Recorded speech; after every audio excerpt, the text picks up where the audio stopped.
to the man's kitchen. It's me, your host, James the Food Man, and today we're going to make up some chili.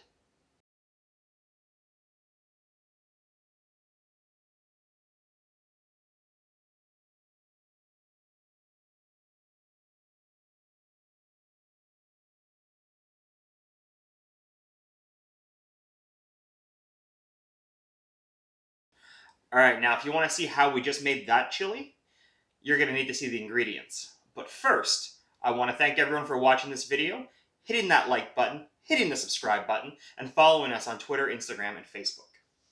I also want to thank everybody that watches these videos from outside sources such as Garage Journal and Sheerdog. Your support is always important. Now, let's start with the ingredients. First off, I've got some onions. I have a medium white onion, medium red onion. Carrots. Okay, might be a little overboard. I got 80 ounces of beans in here. 2 20-ounce pinto, 2 20-ounce kidney. So we're calling today's recipe basically a double recipe. I'm making a double batch. If you want to just follow these ratios, you can just cut it in half and you'll be fine. The onions, I have so few onions because camera wife Heather just doesn't like onions. Happy compromise is put enough onions in it to make it bearable for you, and then sprinkle raw onions on top of it as you actually eat it. It's delicious. So those are the beans. And if you want to make a vegetarian chili, just stop right there. You do not need to add like 3 pounds of ground beef. That's why this is going to be a double batch. I've got 2 20-ounce cans of crushed tomato. I have 1 homemade jar of plum tomatoes. We've got 1 bottle of red beer. You can use a dark. I like red. Now we've got our pepper, salt. We're going to use a little chicken soup base. You can use a little beef soup base. Oregano. And then it wouldn't be chili without these 3. Some garlic powder, cumin, and some chili powder. Now you can put some cayenne pepper in for spice. Camera wife Heather really hates spicy stuff, so we're going to leave it out. You can always add some chili flakes in at the end. I'll bring you over to the stove and I'll show you what order we're going to start sauteing stuff off in our 2 pots. We've got our 2 pots preheating, and I'm taking some neutral oil, some sunflower oil. Please, for the love of God, tell me you're not using olive oil for this kind of stuff. 1, you're wasting the olive oil, and 2, for the love of God, tell me you're not using olive oil for this. Now, some people are going to tell you, put the meat in first, and it's got enough fat, you can do your vegetables. I really like to cook my onions and carrots first. I think it gets more of a deeper flavor out of them. So I'm going to put half in each pot. And you know what? I could be wrong. I have not made a batch at home before in these pots. I always make chili at the restaurant, so I could be wrong. It could all fit in here by the time we're done. I really doubt it. Some people are also going to tell you should do the carrots first because they take a little bit more to cook down. Some people are going to say, no, do the onions first because they need to caramelize. Here's what I'm going to tell you. Just do them at the same time. Make it easy on yourself. Especially when it's something that's going to stew down for a few hours.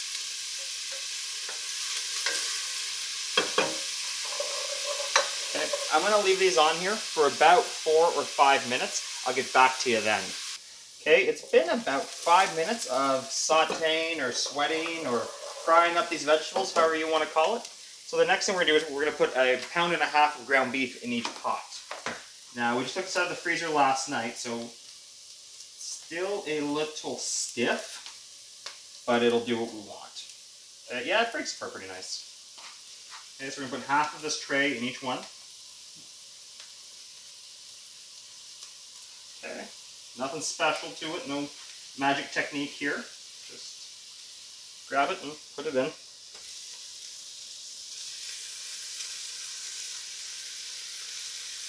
Okay. We're going to throw the tray into the trash, we're going to wash our hands, and we'll be right back. So we're going to take our trusty wooden spoon. We're just going to break this up.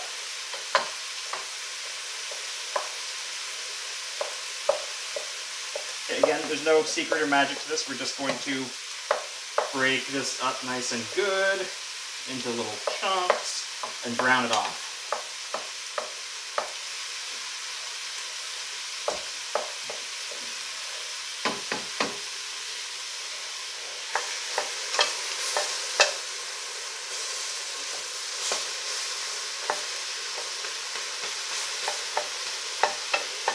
This would be awesome if we always, say, had 1 pound tubes of ground beef in the freezer.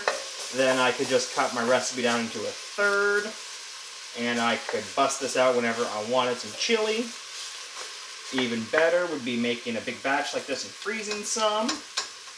Or if you had a pressure canner, I guess you could can it. That's something I've been looking into. Let's see what happens, but I make no promises. Maybe we get some pressure canning videos. Again, looking into it, making no promises though. Those things are expensive. Okay, so you don't need to see me brown it all up, but all I'm basically doing is standing here and stirring it. So once I get this browned up, I will get back to you then. Okay, so we can see inside the pan, the pot, that the meat is pretty much grayed off in both pots. And I say grayed off because it's not browned up yet. See all the bubbling and sizzling and the steam coming out?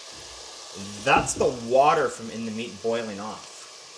So we're going to boil that water off over the next 5 to 10 minutes. And we'll get back to you once the meat actually starts to brown off. Okay, so you can see in both pots that there's been a drastic amount of change in the volume in there. It's no longer just the fat or the water that was boiling off. Now it's basically just some of the fat at the bottom, and that's fine. We're starting to get sticky in the stainless pot. The non-stick pot is, well, non-stick. So we're going to take our bottle of beer, and we're going to put half of it in each pot.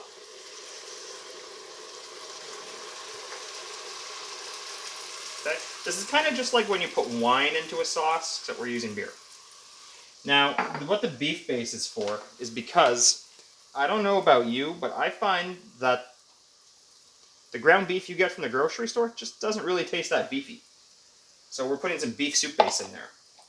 Now this got a little moist, so some moisture got in here, and what's left in this container is like a little nugget. You can bring that back to life by throwing it through a food processor if you want. So we are going to stir that beef soup base into the beer and the ground beef.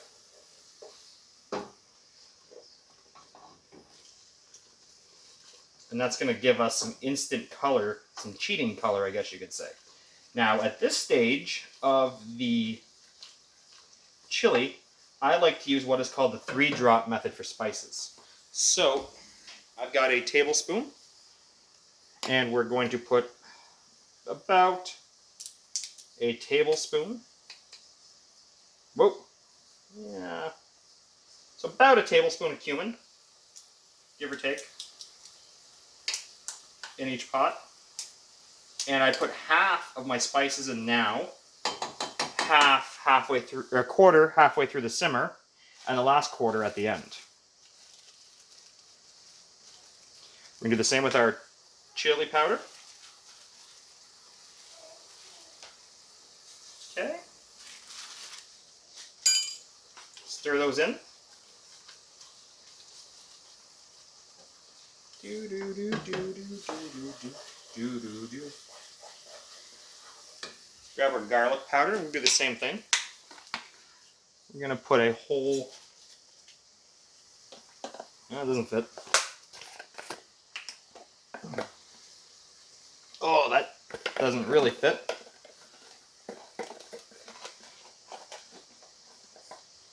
Nope, that was a horrible idea. Do not try and force your spoon in.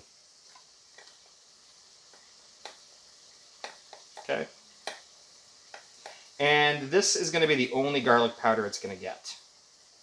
Okay. The 3-drop is just going to be on the chili powder and the cumin. If I were putting cayenne pepper in here, I would also 3-drop that too. We're going to put 1 can of crushed tomato in each pot. Now, what's the chicken soup base that I mentioned earlier for? Well, if I had chicken stock in the house, I would rinse these cans out with some chicken stock, just for some added flavor. Since I don't have chicken stock, we're going to put a little chicken soup base into the water that we rinse those cans out with.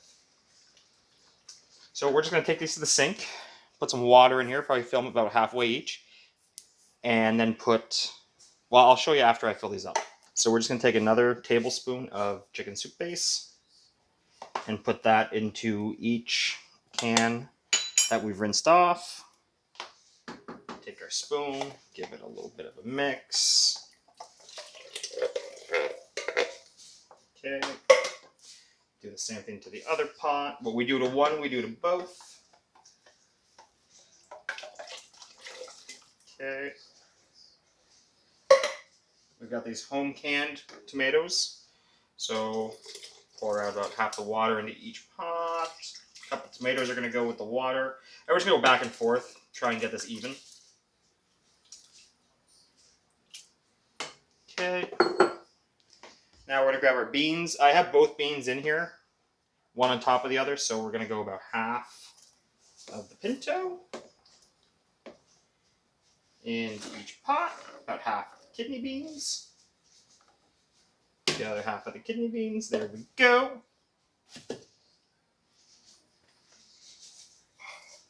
Okay. We want to bring these to a hard boil, and then we want to reduce to a simmer. So that's what we're going to do.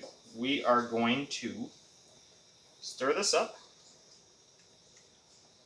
bring this to a hard boil, and then we're going to bring this down to a simmer.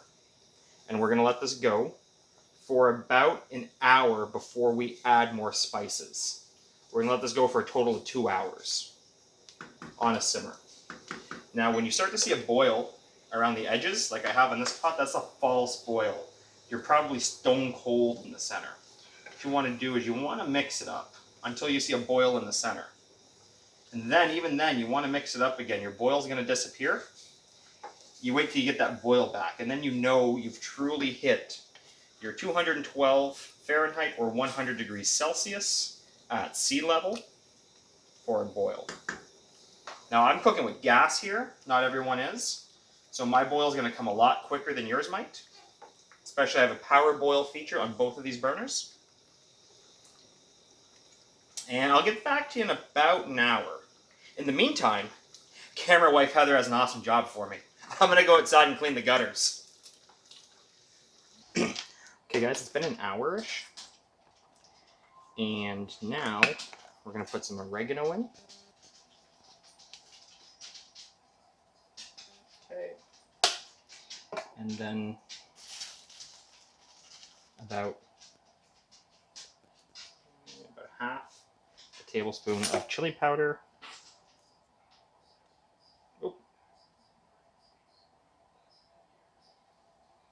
Half a tablespoon of cumin.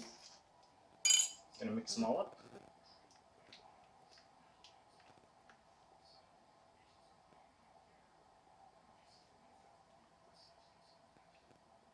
Okay, you'll notice we haven't put any salt or pepper in yet. I like to save the seasonings for the end. But we are gonna give it a little bit of a taste.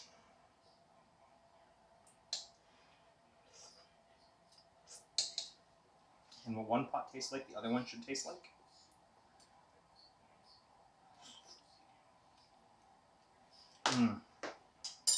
Alright, so we'll be back in about another hour to finish on up. Alright, everybody.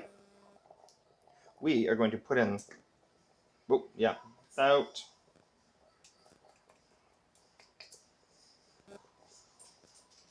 okay, so half a tablespoon of cumin in each one.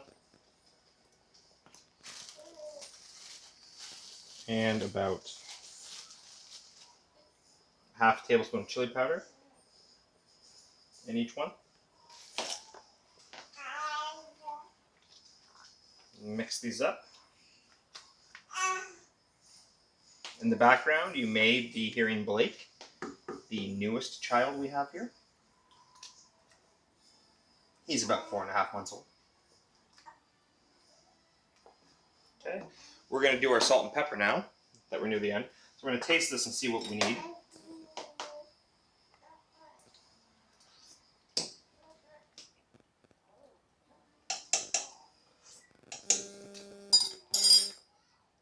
Okay.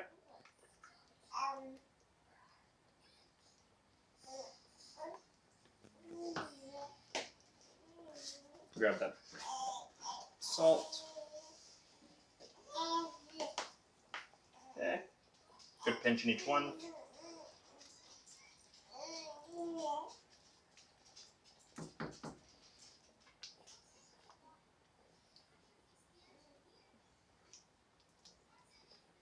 Okay. I'll grab a final taste on these.